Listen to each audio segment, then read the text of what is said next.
Everybody, Pete Harris here. Today I want to talk about Brian May of Queen and specifically his Red Special guitar. Now, a lot of you may know that he built this guitar himself and it's the one he's used throughout his career with Queen. What many may not know is that when we say he built this guitar, he really built it. A lot of guitar players say, "Oh, I built this guitar," and what they more accurately mean is they assembled it. They bought a body, bought a neck, bought some components, and got it all together and fine-tuned it and adjusted it. With Brian May's case, he actually physically built it from the ground up with the help of his father. So in the early 1960s, Brian was a teenager, and he could already play guitar. He had an acoustic and some other instruments, and he was already an accomplished player, but he wanted electric. Now, keep in mind, in the early 60s, electric guitar was still a fairly new instrument, and a few of them cost, up into a few $100s, which is a lot of money today. I mean, by comparison, I've got, a few guitars that have only cost me $300 or $400, and that's, it's 2020. So that's a lot of money for the early 60s. So Harold May, Brian May's father, was an electrical engineer, and apparently he's a big tinkerer and built a lot of stuff around the house, radios, that kind of thing, even some furniture. So they set upon this task together to build this guitar. They first used a 100-year-old fireplace mantle made of mahogany, and that's what they used to assemble the neck. So this was carved down from a solid mantelpiece, and they whittled it down by hand, sanded everything, carved it all, and most impressively, it actually does contain a truss rod. They heated up steel and inserted it in the neck, which is pretty impressive.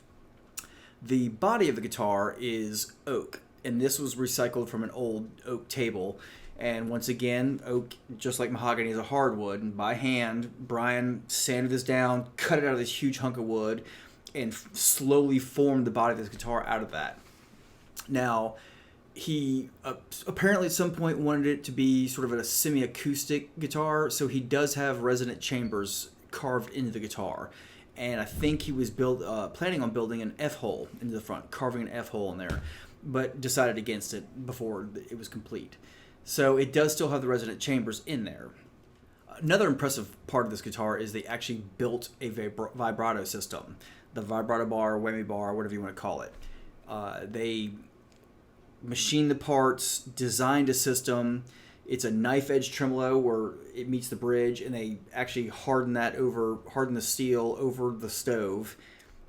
And whereas most tremolo systems have tension strings in the back of the guitar, usually you have 2 or 3 strings in the springs in the back of the guitar, where when you depress the bar, that stretches and deflates the strings in the back of the guitar through a rear route.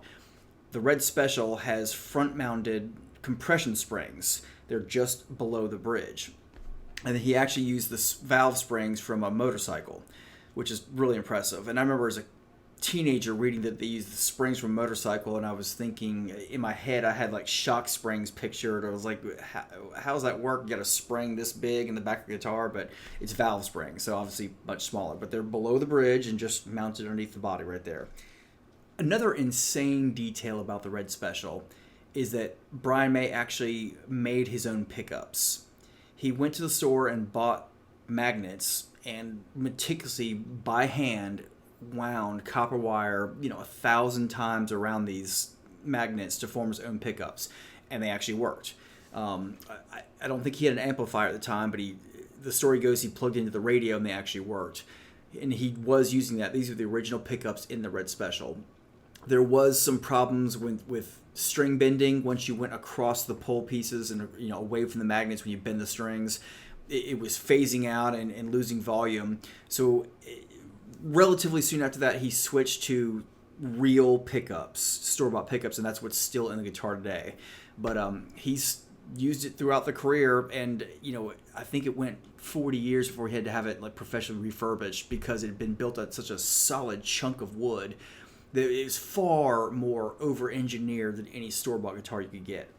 But I just thought it was really interesting, the fact that he went and carved the neck and the body out of hardwood, carved resonant chambers in there, designed his own tremolo system, designed his own pickups, and all that to assemble a working guitar that not only worked, but what it was went on to feature in such legendary songs as Killer Queen, Bohemian Rhapsody. I mean, just everything you can think of from Queen's whole catalog basically featured the Red Special and ended up being an iconic part of music history.